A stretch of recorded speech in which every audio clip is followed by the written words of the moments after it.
croyons que nous sommes les pourvoyeurs. Ainsi, avec inquiétude, avec angoisse, avec le travail, par l'intermédiaire d'amis, par des moyens illicites, par des moyens malsains, nous essayons de répondre à tous nos besoins et à ceux de nos familles. Ensuite nous n'avons le temps pour rien et cela nous éloigne de Dieu et des activités de son royaume et nous oublions que non. Bien souvent, nous dépendons davantage de la sagesse humaine que de la puissance de Dieu. Si vous dites que vous devez voler ou que vous devez faire partie d'un gang pour survivre, vous ne faites pas confiance à Dieu pour pourvoir à vos besoins. Si vous dites que vous devez vous battre pour protéger votre réputation parce que vous ne voulez pas que les autres pensent que vous êtes faible, vous ne faites pas confiance à la puissance de Dieu. Parce que la simple vérité est que nous sommes des vases d'argile faibles. Alors faisons ce que Dieu veut, en espérant qu'il nous aidera. Et puis, qu'est-ce qu'un bon sermon? Eh bien, l'essentiel est le message. Jésus-Christ crucifié, n'est-ce pas? Ce n'est pas si difficile, nous sommes pécheurs, et Jésus-Christ nous a sauvés de la mort éternelle par sa propre mort sur la croix. Et puis,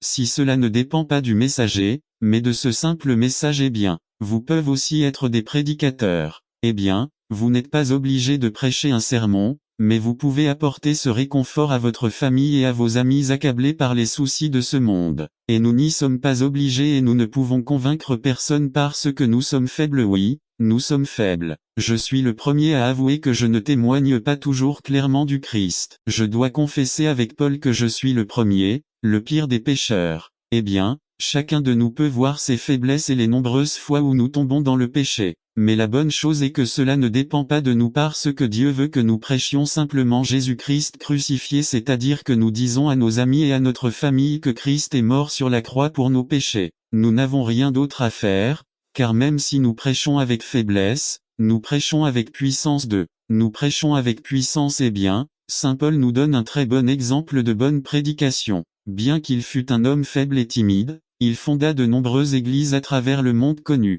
Il a apporté le message du salut à des milliers de personnes, mais pas par sa propre sagesse ou sa propre puissance, mais avec une démonstration de l'esprit et de la puissance. Oui, et ainsi, un bon sermon a du pouvoir. Paul nous le dit dans Romains 1, 16, « Car je n'ai pas honte de l'évangile, car c'est la puissance de Dieu pour le salut de quiconque croit. » Notre message a du pouvoir. Le mot grec traduit ici par pouvoir est le mot dont est dérivé notre mot dynamite. Et c'est l'évangile. C'est la dynamite qui peut ouvrir les cœurs durs. C'est la dynamite qui peut détruire le pouvoir du diable sur un individu. Certains disent qu'un bon sermon s'applique à la vie quotidienne. Eh bien, il n'existe aucun autre message plus applicable à notre vie quotidienne. Cette parole nous donne la force de continuer dans les moments difficiles. Ce message nous encourage dans la tristesse. Ce message nous donne la force de faire ce que Dieu veut même si le monde se moque de nous. Car à travers ce message, l'Esprit de Dieu habite dans nos cœurs. Nombreux sont ces prédicateurs éloquents qui disent que nous devons rechercher un sentiment,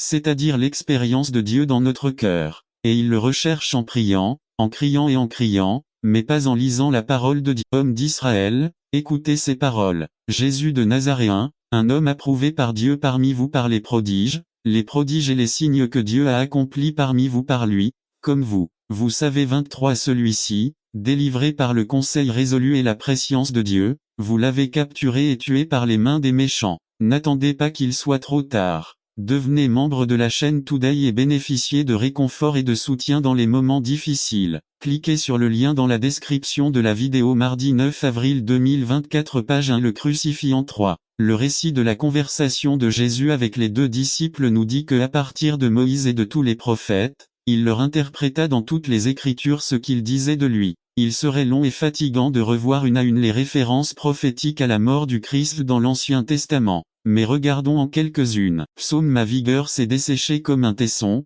et ma langue est restée collée à mon palais. Vous m'avez mis dans la poussière de la mort. Car tu ne laisseras pas mon âme dans le Sheol, et tu ne permettras pas non plus à ton sein de voir la corruption. Isaïe. Mais il a été blessé pour nos transgressions, écrasé pour nos péchés. Le châtiment qui nous a apporté la paix est tombé sur des systèmes de ce monde, à profiter des bienfaits des hauteurs air pur, calme, source d'eau pure et rafraîchissante, vers pâturage, sentiers et chemins déjà tracés neufs. Le conseil m'a semblé logique. Luttons contre eux dans les vallées car comme leur Dieu est Dieu des hauteurs rien de plus, on peut facilement les vaincre. Ils ne descendent pas dans les vallées, ils ne s'occupent que des montagnes. 10. Les ennemis d'Israël considéraient ce qui suit. Dans les vallées, nous sommes plus forts. Ils disposaient de chars tirés par des chevaux capables d'écraser un grand nombre de fantassins, ce que les Israélites n'avaient pas. Les Israélites avaient la réputation d'être de meilleurs guerriers dans les collines mais inefficaces dans les vallées et les plateaux car ils n'utilisaient pas de chars 11.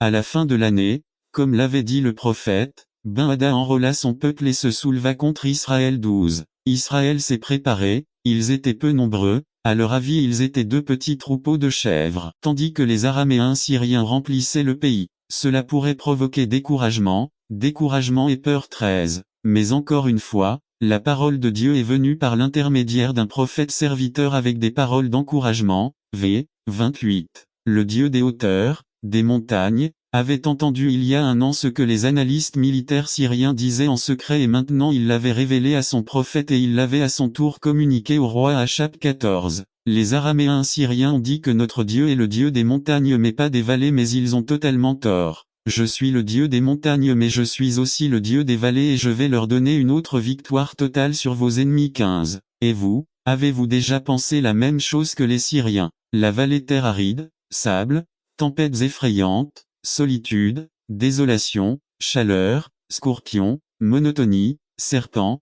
froid mordant, vendez pas qu'il soit trop tard. Devenez membre de la chaîne Today et bénéficiez de réconfort et de soutien dans les moments difficiles. Cliquez sur le lien dans la description de la vidéo. Mardi 9 avril 2024 page 1 où Dieu est assis sur son trône. L'adoration doit amener l'adorateur plus loin. Nous adorerons ce qu'Abraham disait en réalité, c'est qu'il irait se sacrifier avec Isaac. L'adoration est un sacrifice à Dieu où la chose la plus précieuse lui est offerte. C'est là que se trouve le sacrifice, dans lequel on donne le plus de ce qu'on aime, le plus de ce qu'on garde, mais la récompense de Dieu sur l'offrande d'adoration qui est donnée est incomparable avec ce que nous offrons. Il a été dit que dans l'adoration, il n'y a pas de souffrance, mais qu'elle est donnée sans aucune douleur. Cette affirmation n'est pas vraie. Dans l'adoration, il y a de la douleur, il y a de la souffrance, l'adrénaline monte, le cœur bat plus vite, mais la clé de l'adoration est qu'elle est un acte de foi. Illustration d'Abraham lui-même,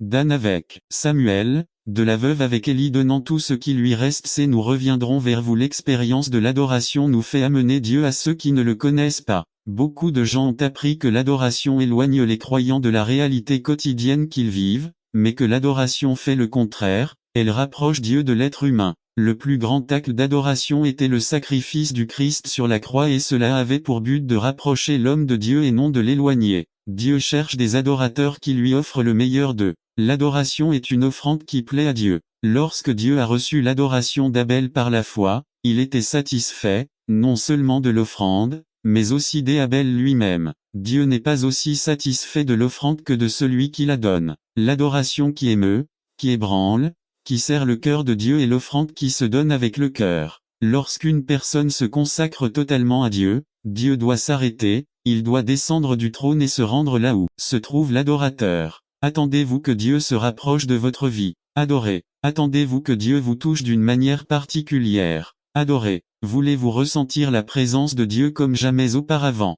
Adorez. L'offrande qui plaît à Dieu, c'est vous-même. L'adoration, c'est se donner à Dieu sans hésitation, sans prétexte, sans excuse, c'est se donner complètement. Quand Dieu est satisfait de votre offrande, de votre adoration, il fait le plus grand pour vous. Dieu lui-même rend témoignage de toi et même mort, par la foi, ton témoignage parlera encore. Hébreux 11:4 N'attendez pas qu'il soit trop tard. Devenez membre de la chaîne Today et bénéficiez de réconfort et de soutien dans les moments difficiles. Cliquez sur le lien dans la description de la vidéo. Mardi 9 avril 2024 page 2 L'offrande qui a ébranlé le cœur de Dieu n'était pas la graisse brûlée d'Abel, c'était son cœur sacrifié et brûlé. L'adoration plaît à Dieu parce qu'elle montre l'obéissance de ceux qui l'adorent parce qu'ils ne cherchent pas les leurs, mais cherchent Dieu. Illustration de la veuve qui a donné une histoire de champions. Hébreux 12:1 C'est pourquoi nous aussi, puisque nous sommes environnés d'une si grande nuée de témoins, l'inspiration peut venir de ceux qui ont couru avant nous. Joseph qui a vaincu la tentation sexuelle, Joshua, qui a fait face à des défis difficiles, Moïse qui était appelé à des tâches ardues, Abraham, un homme qui a fait des pas de foi importants, Noé qui a cru Dieu. L'inspiration peut aussi venir de ceux qui courent avec nous. 2. Une attente stimulante. Hébreux 12:1 Rejetons tout fardeau et le péché qui nous assiège, laissons de côté ces choses qui nous arrêtent, qui ne nous permettent presque tous les aspects de la signification de la mort du Christ sont anticipés. Regardons d'abord ce que Dieu nous enseigne à travers les pages de l'Ancien Testament. Il est sacrifice dans l'Ancien Testament. Certains disent que les sacrifices ont commencé dans Genèse 3, 21. Si Dieu leur a fait des tuniques en peau, où a-t-il obtenu la peau d'eux? Les tuniques servaient à couvrir leur nudité, qu'ils reconnaissaient à cause du péché. Dans Genèse 4, 4. Nous voyons qu'Abel a amené des brebis devant le Seigneur comme une offrande agréable. Dans Genèse 8, 20. Nous voyons que Noé a construit un autel et sacrifié aux animaux. C'étaient des animaux propres. N'attendez pas qu'il soit trop tard.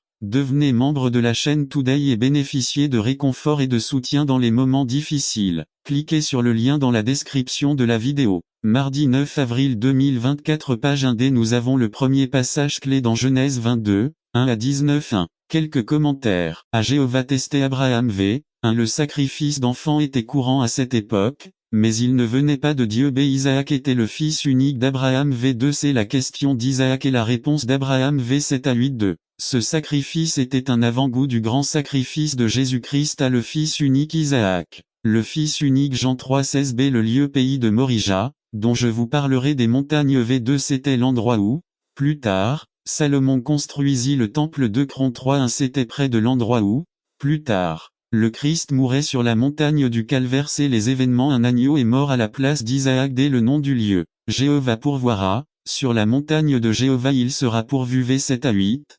14. Nous avons dans Exode 12, 1 à 28 le deuxième passage clé. 1. Quelques commentaires à le contexte du passage. B. Le sens de la célébration de la Pâque, libération de l'esclavage en mémoire. V 14. 2. Ce sacrifice était une avant-première du grand sacrifice de Jésus-Christ. À le sacrifice d'un agneau à la place du fils premier-né. B. L'application du sang. Le sang est important. Lève 17h11. C'est la provision de salut de Dieu. Jéhovah passera par la porte. Le sens de ceci 2:32, 11 volts 23. Ne laisse pas entrer la mort. F. Le reste de l'Ancien Testament, plein de sacrifices. 1. Dans le tabernacle et temple 2. Il ne pouvait pas enlever le péché, mais seulement le couvrir jusqu'à. N'attendez pas qu'il soit trop tard. Devenez membre de la chaîne Today et bénéficiez de réconfort et de soutien dans les moments difficiles. Clique 9 avril 2024, la page 3 a été peaufinée. Il a dit oui, pas seulement s'asseoir, mais il devait garder les yeux fixés sur l'argenterie pendant le processus. Il expliqua que s'il laissait l'argent sur le feu pendant une durée inférieure ou supérieure au temps indiqué, il serait détruit. La dame demanda après un temps de silence.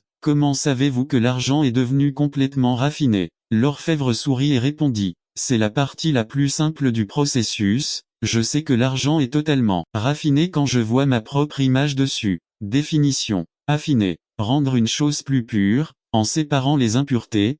Perfectionner une chose. Si nous pouvions apprendre à nous soumettre à Dieu dans les moments d'adversité et à être sensibles à la voix de l'Esprit, nous découvririons quelque chose de nouveau sur Dieu et beaucoup sur nous-mêmes. Le pasteur canadien Oswald Chambers a écrit dans son livre L'amour de Dieu. La vie du saint est entre les mains de Dieu comme l'arc et les flèches entre les mains d'un archer. Il s'étire et tire et de temps en temps le saint il dit, arrêtez, je ne peux plus résister, mais Dieu n'y prête pas attention. Il continue de s'étirer jusqu'à ce que son objectif soit en vue, puis il lâche la flèche dans les airs. Philippiens 1:6 ayant l'assurance que celui qui a commencé en vous une bonne œuvre la mènera à son terme jusqu'au jour de Jésus-Christ. Au milieu de l'adversité, vous verrez quatre caractéristiques de Dieu se manifester. 1. Objectif 2. Pouvoir 3. Perspective 4. Promesse 1. Objectif. Dieu a un objectif pour votre vie. Même dans l'adversité, rien ne vous arrivera sans son approbation. 2 Thessaloniciens 1:11 C'est pourquoi nous prions toujours pour vous,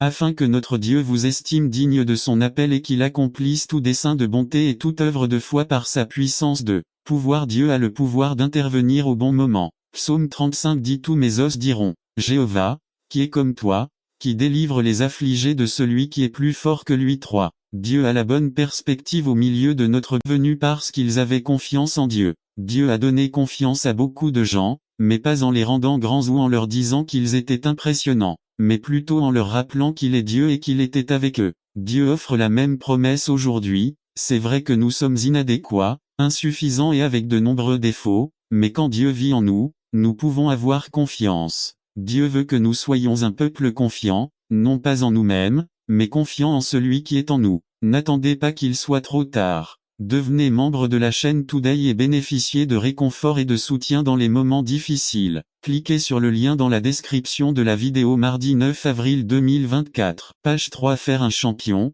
discipline. Partie 2 Résumé. On pense souvent que le mot discipline est un mot laid, un mot indésirable, mais lorsque nous regardons la discipline avec une perspective correcte, cela devient une très belle chose. Si nous envisageons sérieusement d'être des champions pour Christ par Joshua Pinto, faire une discipline de champion des étrangers, nous vivons parmi des gens qui ne cherchent pas Dieu mais recherchent plutôt la bagarre et la tromperie. Et, comme le dit le psaume 121, nous avons rejeté les faux dieux de notre culture et mis notre confiance dans le Seigneur, le Créateur du ciel et de la terre. Et nous avons terminé en parlant de la joie d'aller à la maison de Dieu, telle que décrite dans le psaume 122. Aujourd'hui, nous continuons le chemin, voyant ce que signifie avoir le Seigneur à nos côtés. Lisons psaume 123 Vers toi je lève mes yeux, vers toi qui habites dans les cieux. Voici, comme les yeux des serviteurs regardent la main de leur maître, et comme les yeux d'une servante sur la main de sa maîtresse. Ainsi nos yeux regardent vers l'Éternel notre Dieu, jusqu'à ce qu'il ait pitié de nous. 3 Aie pitié de nous, Seigneur, aie pitié de nous. Car nous sommes bien fatigués du mépris. 4 Notre âme est fatiguée du mépris de ceux qui sont à l'aise et du mépris des orgueilleux. Nous attendons le Seigneur. Ce psaume nous donne un message de calme, de paix. Le psalmiste a souffert, il est fatigué, mais il continue à s'attendre au Seigneur. Prenons l'exemple du serviteur, le serviteur qui est là pour exécuter tous les ordres de son maître et qui dépend aussi du maître pour chaque besoin. Il est attentif, attendant un mot de son maître. Le psalmiste ne passe pas la journée à regarder ceux qui l'affligent. Il ne réfléchit pas à la façon de se venger ou de détester l'autre. Son œil est tourné vers le Seigneur. C'est exact. Il sait ce que le Seigneur a fait dans le passé. Lisons psaume 124 Ainsi l'Éternel n'avait pas été pour nous, qu'Israël dise maintenant. 2 Si le Seigneur n'avait pas été pour nous, quand les hommes se sont soulevés contre nous. 3 Alors ils nous auraient engloutis vivants. Quand leur colère s'est